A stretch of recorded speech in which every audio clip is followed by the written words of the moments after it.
साथियों, जय हिंद, जय भारत, वंदे मातरम। मैं आपका साथी वेटरन ओम प्रकाश जाजड़ा जैसलमेर से। आज के मंथन में होली, हमारा डीए, हमारा पे कमीशन, हमारा महंगाई भत्ता जो किस तरह से फिक्स होता है, और होली का डर या राजनीतिक साजिश है, और हमें सैनिकों को सनातन की कौन सी घुट्टी पीनी चाहिए कि हम जात पात से उठ के देश की सेवा कर सकें। तो सबसे पहले मैं आपको सभी को होली की शुभकामनाएं देता हूं, और मैं साथ में आपसे उम्मीद करता हूं कि जितने भी भारत के पूर्व सैनिक हैं वो इस देश में बढ़ती नफरती, जो ये जात पात भेदभाव ऊंच नीच, इससे उठ के इस देश के तिरंगे झंडे को पूर्व सैनिक थाम ले तो ये देश बचेगा, वरना इस देश को अब बचाने वाला कोई नहीं है। जिसको विश्वास है सरकार पे है या आपके नेताओं पे है तो आप लोग मानते रहिए।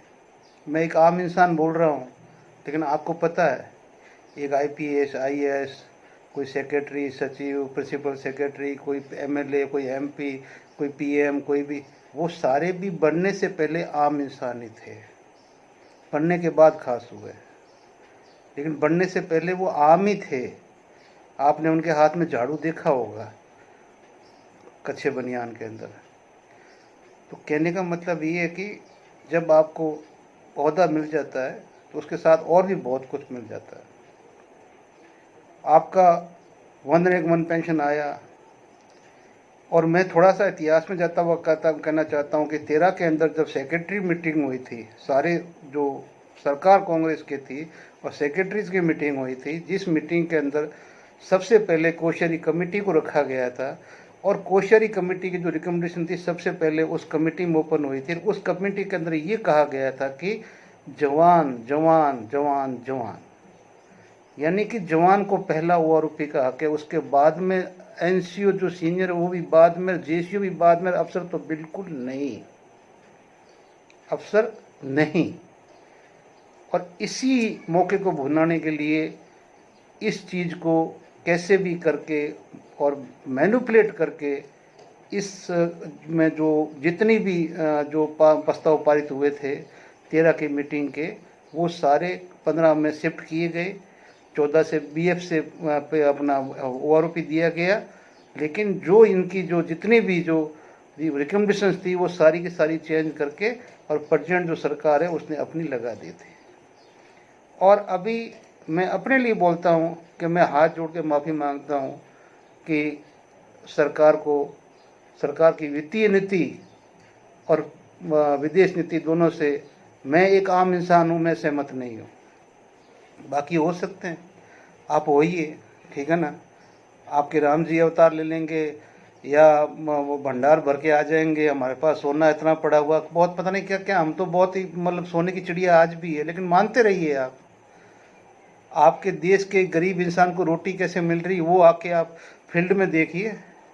सुबह आके देखिए 9 बजे सिटी के चौराहों के ऊपर जो मजदूर खड़े टिफिन लेके और जोड़े के अंदर जो जा रहे हैं 700 रुपये पर डे के हिसाब से, ठीक है ना। और मैंने पिछले वीडियो में आपको बताई दी थी कि आपकी वार्षिक औसतन आय क्या है, क्या होनी चाहिए, बाकी देश क्या कर रहे हैं।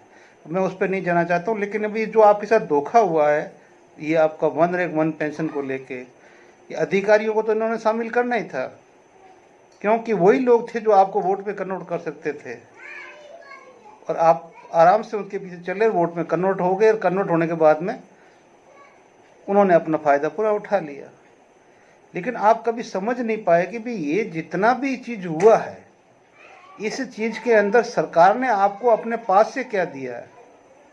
इसके लिए आपको आज़ादी के ये पिछले 74 साल देखने पड़ेंगे, पिछले 7 पे कमीशन देखने पड़ेंगे। और पिछले 7 पे कमीशन में जब आप देखते हैं तो जब भी आपका 10 साल होता है तो आपका महंगाई भत्ता 100% पार कर जाता है या 100% के आसपास रहता है। आज आपका अभी इस घोषणा हुई है 2% की, पहले एक बार हुई थी 1% की, अब हुई 2% की। खुदरा महंगाई इस देश की पूरे वर्ल्ड के ट्रेड के आंकड़े बताते हैं कि भारत की सबसे ज़्यादा ऊपर रही है खुदरा महंगाई। तो भारत की जो वर्ल्ड ट्रेड के अंदर खुदरा महंगाई इतनी ऊंची रही, तो फिर महंगाई भत्ता क्यों नहीं बढ़ा? आखिर महंगाई तो हम पे लागू होती है ना, सरकारी कर्मचारी पे लागू होती है, तो भत्ता क्यों नहीं बढ़ा? आपकी खुदरा महंगाई ने रिकॉर्ड तोड़ दिए थे, कई बार रिकॉर्ड तो दिए खुदरा महंगाई ने, हमारी बेरोजगारी ने, हमारे कई भी प्रोडक्ट ने, हमारा सब चीज़ों ने रिकॉर्ड तोड़ दिए। लेकिन सरकार को उससे कोई फ़र्क नहीं पड़ता है, ना आपकी ज़िंदगी से ना आपसे। और मैं सरकार से भड़का नहीं रहा हूँ, आपको जो रियलिटी है वही आपको बता रहा हूँ। और आपको एक एग्जांपल देता हूँ भाई साहब, सर्विस से पहले रोड में कुछ कंडक्टरी के मतलब वो तजुर्बे हैं कि जो ड्राइवर लॉन्ग रूट की गाड़ी में जितना ज़्यादा मतलब के पील बचाता था, यानी कि जो डीजल है, और पर किलोमीटर के हिसाब से जैसे 600 किलोमीटर गाड़ी चल के आई है और लगना चाहिए थे, मतलब 100 लीटर लगना चाहिए था, लगा मान लो 80, तो जो 20 बचा के लाए थे, तो इस हिसाब से वो उसने महीने में अपनी रूटिंग टोटल किलोमीटर में कितने परसेंट के हिसाब से उसने केपीएल बचाया है, उसके हिसाब से उसको एक इंक्रीमेंट या उसका मतलब प्रमोशन या उसका जो भी है उसको बेनिफिट दिया जाता था। वैसे ही कंडक्टर को आईपी के मतलब इनकम पर किलोमीटर, यानी कि वो बंदा पूरे महीने के अंदर टोटल कितने किलोमीटर अपनी कनेक्टरी की है, और उसमें पर किलोमीटर उसने गवर्नमेंट को पर किलोमीटर इनकम क्या दी है। जो ज़्यादा देता था उसका टाइमली प्रमोशन, टाइमली उसका मतलब इंक्रीमेंट, टाइमली सब कुछ ही, और जो नहीं देता था उसको बीच में 3 महीने के लिए घर बैठाना पड़ता था कि भाई इसका आईपी के नहीं है तो 3 महीने का इसको घर बैठा दो। ये चलता था उस टाइम में। और ये सभी जहाँ भी ये मतलब विभाग खुला हुआ, निगम खुले हुए हैं, तो इनके यही सभी की एसओपी हुआ करते थे। तो अब मैं आता हूँ इसी फॉर्मूले के ऊपर कि हम लोग टोटल केंद्रीय कर्मचारी टोटल हम कितने पेंशनर हैं, ठीक है ना, हम समझ लो कि 60 लाख से ऊपर ही है, 60 लाख से ऊपर ही है, फौज को भूल जाओ आप। लेकिन जब आपका डीए बनता है, मान लो एक्चुअल में मैंने पहले फॉर्मूला क्या लिया गया, पहले फॉर्मूला था 65-35, जो पीछे की मतलब 7वें पे कमीशन में जो फिटमेंट फैक्टर लिया गया वहाँ तक उस टाइम महंगाई भत्ता 125% था। तो वो कैसे था कि उसमें 65% जो कंज्यूमेबल आइटम थे वो सारे के सारे 60% में आते थे। यानी जो हमारी शिमला की एजेंसी जो ये महीने में घोषित करती है, उसमें जब वो लेती थी तो 65% वो आइटम लेती थी जो डे बाय डे हमारे काम के, उसका बाजार में क्या कितना रेट बढ़ा कितना घटा उसके ऊपर हमारी महंगाई फिक्स होती थी। और 35% हमारे वो आइटम जो एक आम आदमी के काम के नहीं है, लेकिन वो उच्च वर्ग के काम के हैं, कि जैसे कोई एसी है या मतलब गाड़ी है, वो है जो भी जो एक आम आदमी को उसको जरूरत नहीं है, तो 35% उसमें से लेते थे। 65% जो रोजमर्रा की जिंदगी के आइटम के ऊपर लिया जाता था। और सबसे बड़ा घपला क्या हुआ कि वहीं पर आपका स्टैटिक मैथमेटिक्स चेंज करके 35 को नीचे और 65 को उधर। अब 65 आपके आगे वो आपके एसी गाड़ियाँ ये वो बड़े बड़े आइटम, ठीक है ना, इंपोर्ट वाले आइटम, और आपका जो खुदरा व्यापार महंगाई बढ़ता गया, लेकिन 35 में आपकी रोज़मर्रा की ज़िंदगी के आइटम ले लिए गए। ये गवर्नमेंट की पॉलिसी। अब 35% में जब लेंगे तो उसमें कितना परसेंट आपका बढ़ेगा भाई, आप ही बताइए। और ये पिछले 7 पे कमीशन के बाद में तुरंत ही ये चीज़ लागू कर दी गई। तब हमारा, आपको याद होगा कि इतिहास में आज़ादी के बाद में पहली बार 1% हमारा बढ़ा है, इतिहास में पहली बार 1% हमारा महंगाई भत्ता बढ़ा। और ये सेकंड रिकॉर्ड तोड़ा इसी बार कि 2% बढ़ा है। आप सबको पता है कि महंगाई भत्ते का सीधा असर पड़ता है फिटमेंट फैक्टर के ऊपर। जो हम बीफ लेते हैं वो लेते हैं हम 1%, एक मतलब 100% का हम एक मानते हैं ना, 1 तो है ही हमारे पास में। जब 10 साल हो गया तो वो अब आगे जाएगा, कैरी फॉरवर्ड होगा 1 के हिसाब से, 1% के हिसाब से। अब उसके बाद में महंगाई कितनी बढ़ी है वो प्लस होगी, तो जब 100 से ऊपर निकलती तो 100 होती 1 फिर हो जाता है, और उसके ऊपर निकल जाती है तो पॉइंट लग जाता है आगे। तो हमारा 125 था तो 225 हो गया था। फिर सरकार ने 14% हमारी पेमेंट बढ़ाई थी हमारी आय के हिसाब से, तो देश की जीडीपी की आय के हिसाब से 14% बढ़ाई थी। तो जब ये फिटमेंट फैक्टर के फॉर्मूले में डाला गया तो इसका बना 32%, और ये 32% बन के हम लोग आए 2.57 पे। और उसमें भी चंद गद्दारों ने मतलब अपने अपने हिसाब से फिटमेंट फैक्टर अपने बना लिए और गवर्नमेंट ने उसका साथ दिया। तो इसलिए अभी धीरे धीरे हमारे दिल में जो इज्जत थी गवर्नमेंट के लिए, जो हम बचपन से कांग्रेस से नफरत करते थे, क्यों करते थे हमें पता नहीं, क्योंकि कांग्रेस का जो भी था रवैया था वो थोड़ा सा मतलब कभी कभी ऐसा लगता था, लेकिन हम इनको बहुत ही बड़े देशभक्त मानते थे। लेकिन अब धीरे धीरे जो मुखौटे, भाई कब तक रहेंगे मुखौटे, तो उतरने हैं। जब सब गड़े मुर्दे को उखाड़ेंगे तो एक दूसरे गड़े मुर्दे उखाड़ के पब्लिक के सामने रखते रहो। पब्लिक में दिमाग है तो वो चुन लेगी भी कौन सही है कौन गलत है। तो दोनों ही गलत हो तो हमारे पास तीसरा विकल्प नहीं है, और विकल्प नहीं है वो हमारी बदनसीबी है। बाकी न तो हमारे लिए वो अच्छे हैं न कोई आप अच्छे हो, ठीक है ना। लेकिन उनके पास तो एक कम से कम झंडा गाड़ा हुआ है आज़ादी का, आज़ादी की लड़ाई का, आज़ादी का सब कुछ का, और 2-4 प्रधानमंत्री का अपना देश के लिए न्योछावर होने का, लाल बहादुर शास्त्री से लेके इंदिरा गांधी से लेके राजीव गांधी, तो वो उनके पास प्लस पॉइंट है। सरदार वल्लभ भाई पटेल ये जो कुछ भी थे, जो ये गणतंत्र ये लोकतंत्र की नींव रखने वाले, वो उनके पास में थे। सुभाष चंद्र बोस जैसे उनके पास में थे, सारे ही थे। लेकिन कहने का मतलब फिर भी हम उसको आज अच्छा नहीं मान रहे। लेकिन मैं उस चीज़ पर नहीं जाना चाहता कौन अच्छा माने कौन बुरा माने, लेकिन हमारे साथ जो धोखा किया गया है, अब मैं ये हम पर आपको एक खुलासा बहुत बड़ा करने जा रहा हूँ।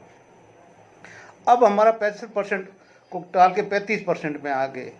अब 35% के अंदर जो फॉर्मूले के अंदर जो हमारा ये जितना भी महंगाई घटी है, ये सीधा इफेक्ट करती है हमारे फिटमेंट फैक्टर के ऊपर। गवर्नमेंट को किसी भी हालत में इस 10 साल के अंदर 1.6 यानी कि 60% से ऊपर इन्होंने नहीं जाने देना महंगाई को। ये आप इस 2% से समझ जाइए। आप पीछे से मार्केट को देखिए कि मार्केट के अंदर कैसा इन्फ्लुएंस हुआ है, वो आप देखिए, मैन्युफैक्चर में देखिए, सब में देखिए, और विदेशी करों में देखिए, विदेशी भुगतानों में देखिए, तब आपको पता चलेगा कि हमारा आखिर हो क्या रहा है। क्यों हमारे को 65% की अगर आज हमारी फिक्सेशन होती तो अभी हम 100 के आसपास पहुंच जाते। लेकिन अब आप बड़ा खेल समझिए कि जहां 60 लाख के ऊपर अगर हम महंगाई भत्ता जारी कर रहे हैं, बन रहा है 5% और दिया 2%, तो जो 3% की बचत हुई है वो कितने रुपए की हुई है। और ये 10 साल के अंदर 24 बार होता है, 10 साल में 24 बार होता है या 20 बार होता है। मैं गलती से 24 बार बोल गया, 20 बार तो होता ही होता है, साल में 2 बार होता है, 10 साल में 20 बार होता है, तो माफ़ी चाहता हूँ। तो 20 बार जब होता है तो 20 बार में अगर ये 2% भी अगर आपको चूना लगाए तो भी 40% चूना लगा दिया ना आपने, कि 60 और 40 आप 100% पहुँच जाते।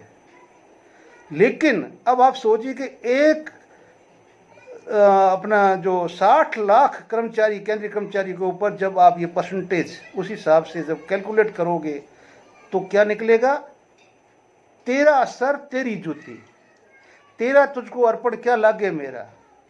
सरकार ने आप ही से लूट के, सिविल कर्मचारी से लूट के ओआरपी में लगा दिया। अपने पास से सरकार ने कुछ नहीं दिया है, उसने जो बचाना था आपसे ही लेना है।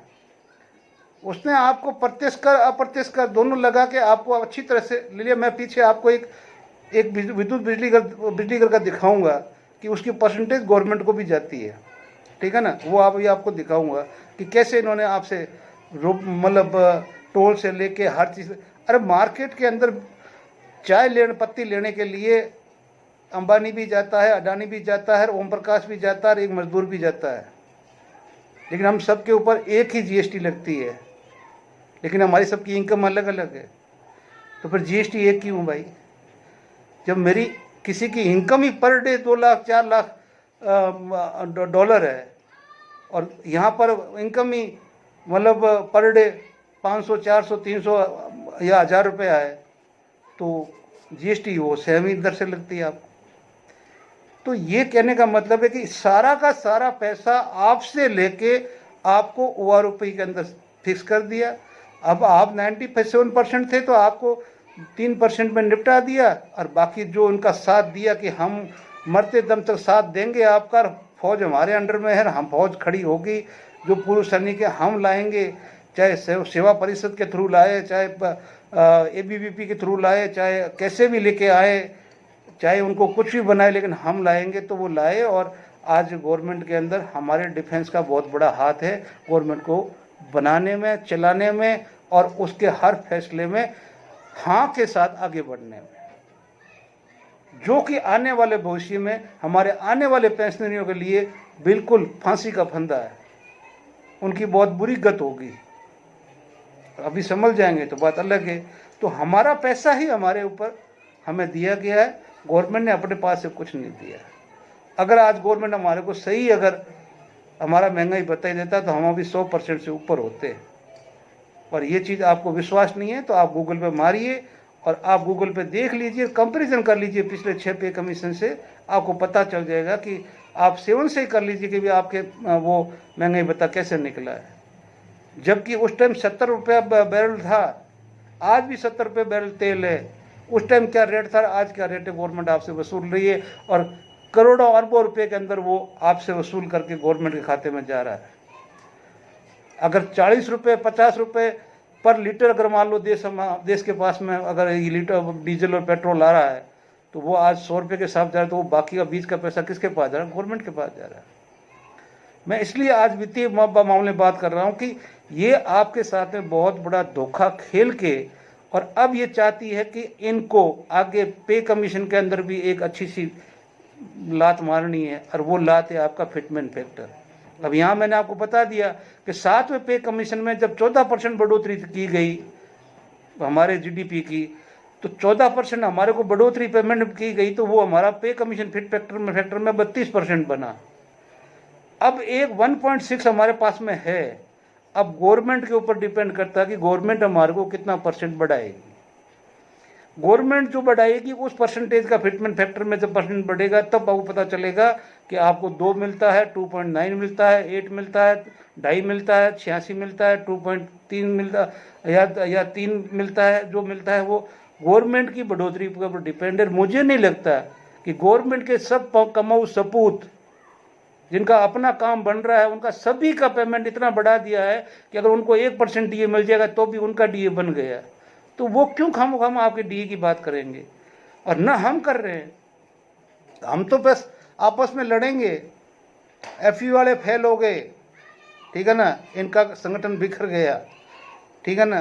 साहब का फेल हो गई, इनके आदेश पे कोई या बुलाव पे कोई संगठन आया नहीं, ठीक है ना। वो अपना वॉइस फेल हो गई, ठीक है ना, वो सबको एक नहीं कर पाई। हाँ, ये करते रहिए आप लोग, ये करते रहिए, खेलते रहिए, और एक दूसरे को मिलने मत दीजिए, एक मंच में मत आने दीजिए। इसके लिए मैं आपका बहुत बहुत धन्यवाद दूँ, क्योंकि जो आपने जहाँ की गांठ पकड़ रखी है, अपनी गांठ को मजबूत रखो, ताकि आपको अपनी रोजी रोटी से जो आपको DGR ने जोड़ रखा ना, वो आपके हाथ से न जाए।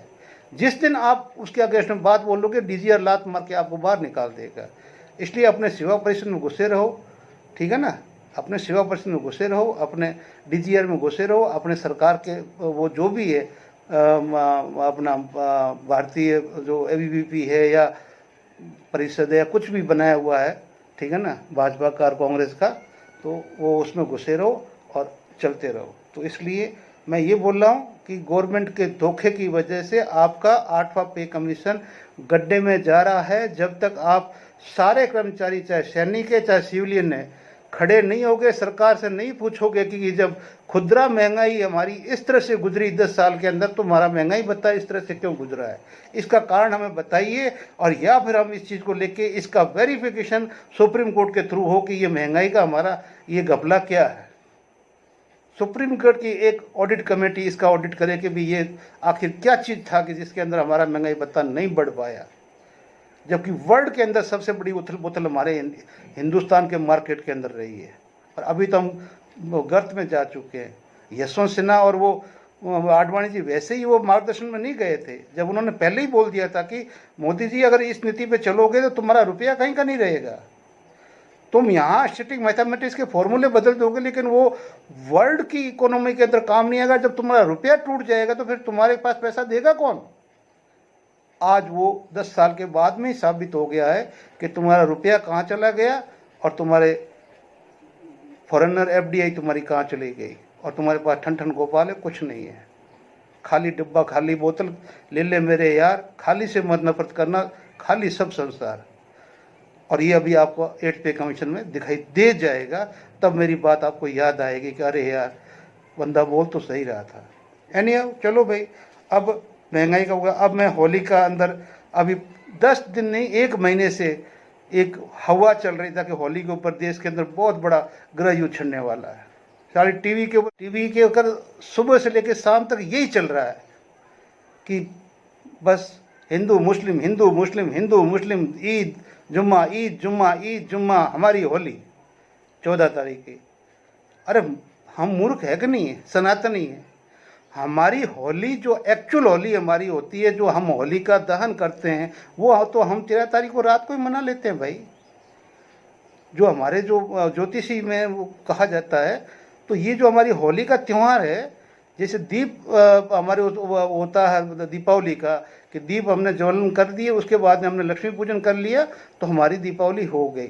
नेक्स्ट डे हमारा होता है स्नेह मिलन ओनली। क्या होता है? स्नेह मिलन।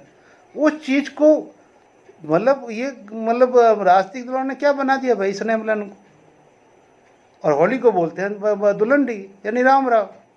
इसको क्या बना दिया? हमने तो होली मना ली, रात को ही खत्म हो गई जब हमने होली का दहन कर लिया, और दीपावली जब दीप जला के और लक्ष्मी पूजन कर लिया तो वो भी खत्म हो चुकी है।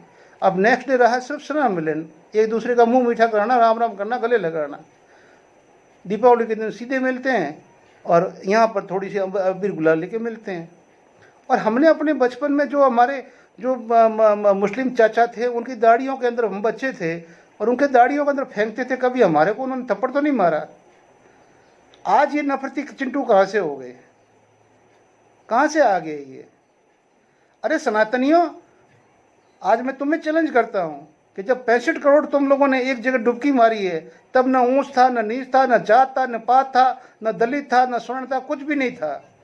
और जैसे ही सारा कुंभ खत्म हुआ, आप लोगों ने शुरू कर दिया वापस वो ऊंचा, वो नीचा, वो स्वर्ण, वो दलित। शर्म करो। पब्लिक सब जानती है, वो तुम्हें बिठाना जानती है, तुम्हें उठाना जानती है। और ये चीज़ मैं बोल रहा हूँ तो आपको बुरी लगेगी, लेकिन ये मैं सच्चाई बोल रहा हूँ। पब्लिक से पंगा नहीं लेना। पब्लिक ही भगवान का रूप है। तुम चाहे कितनी चाल ढल दो ना अपनी सब लाडली बहनों को। सभी अभी हर स्टेट के अंदर ऐसी तैसी क्यों हो रही उन बहनों की? कहाँ गए वो रुपए? बड़े देने वाले आए थे ना, कौन से स्टेट में दे दिया कांग्रेस ने, कौन से स्टेट में दे दिया बीजेपी ने? हर एक, मैं अभी एक बीजेपी का बिल पीछे डालूंगा, पीछे एक शासित राज्य का बिल डालूंगा, उसके अंदर बिजली की खपत कितनी हुई है, रुपया कितना हुआ है, और वो बिल कितना वसूला जा रहा है। इससे बड़ा प्रमाण आप मुझे क्या चाहते हैं? कि मेरी इनकम 98 और खर्चा रुपया, कहाँ से पूरा होगा भाई?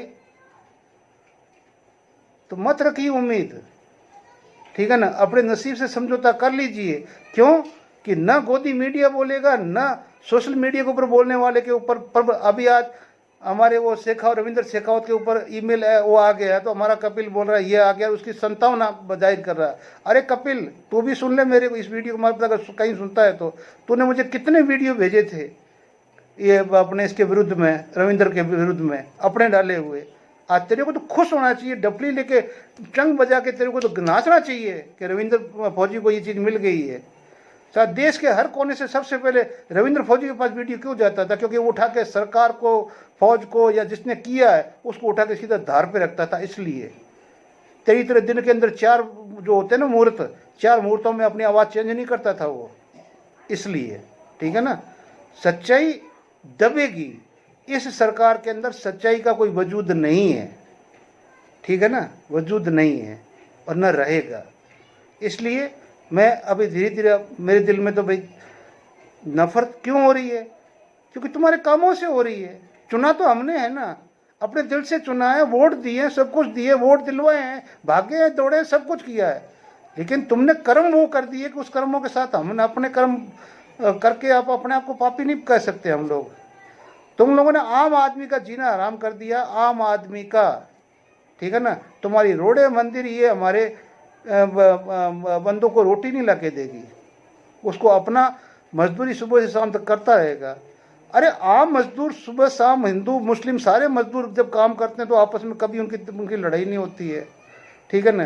तुम लोग जब धर्म के एंगल में लाके उनको फंसा देते हो तो उनके कुछ चिंटू आगे आके आपस में नफरत करके इनको लड़ा के और इनको एक दूसरे को कर देते हो। और कुंभ सबसे बड़ा उदाहरण है, सबसे बड़ा उदाहरण है। कुंभ के अंदर गंगा जमुना तहजीब के अंदर मुस्लिम भी ने उतना हिस्सा लिया जितना सनातनियों ने लिया है, और हम देखने वाले हैं, भुगतने वाले हैं।